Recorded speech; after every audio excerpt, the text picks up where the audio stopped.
Hello friends, Bangla activity চ্যানেলে আপনাদের সবাইকে ওয়েলকাম।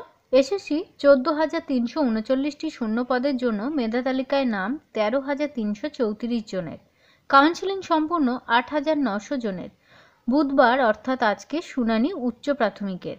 চলুন এ বিষয়ে আমরা বিস্তারিত জেনে নিই।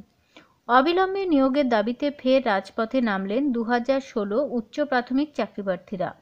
দীর্ঘ 10 বছরের নিয়োগ যন্ত্রণার অবসান কবে হবে? যোগ্যতার প্রাপ্য মূল্য আদায় করতে আবারও মিছিল চাকরিপ্রার্থীদের। সোমবার শিয়ালদহ থেকে ধর্মতলা পর্যন্ত মিছিল করেন উচ্চ প্রাথমিকের শিক্ষক হতে চাওয়া চাকরিপ্রার্থীরা। সরকারের সদিচ্ছার অভাবে থমকে নিয়োগ প্রক্রিয়া, ক্ষোভ প্রকাশ চাকরিপ্রার্থীদের। নিজেদের প্রাপ্য আদায় করতে রাজপথে সোমবার ডন্ডি কাটলেন চাকরিপ্রার্থীরা। সোমবার শিয়ালদহ থেকে ধর্মতলা পর্যন্ত মিছিল করেন উচ্চ প্রাথমিকের চাকরিপ্রার্থীরা। এই প্রার্থীদের দাবি যে প্রথম কাউন্সেলিংয়ের পরে দ্রুত দ্বিতীয় কাউন্সেলিং শুরু করতে হবে এবং যোগ্য প্রার্থীদের অবিলম্বে নিয়োগ করতে হবে। উচ্চ প্রাথমিকের প্রায় 9,000 প্রার্থী স্কুল বাছাই অর্থাৎ কাউন্সেলিং প্রক্রিয়া হয়ে গেছে।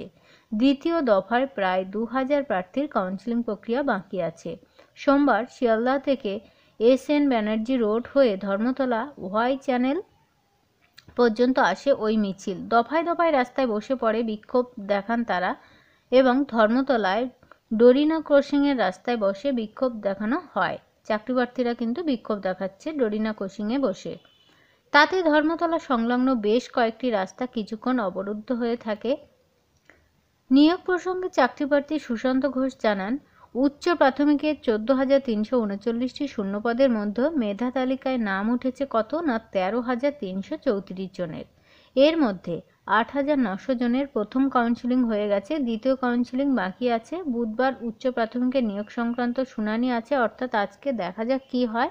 আপনারা অবশ্যই বাংলা অ্যাক্টিভিটি চ্যানেলটাকে সাবস্ক্রাইব করে সঙ্গে থাকবেন পরবর্তী আপডেটের জন্য। থ্যাংক ইউ সবাইকে।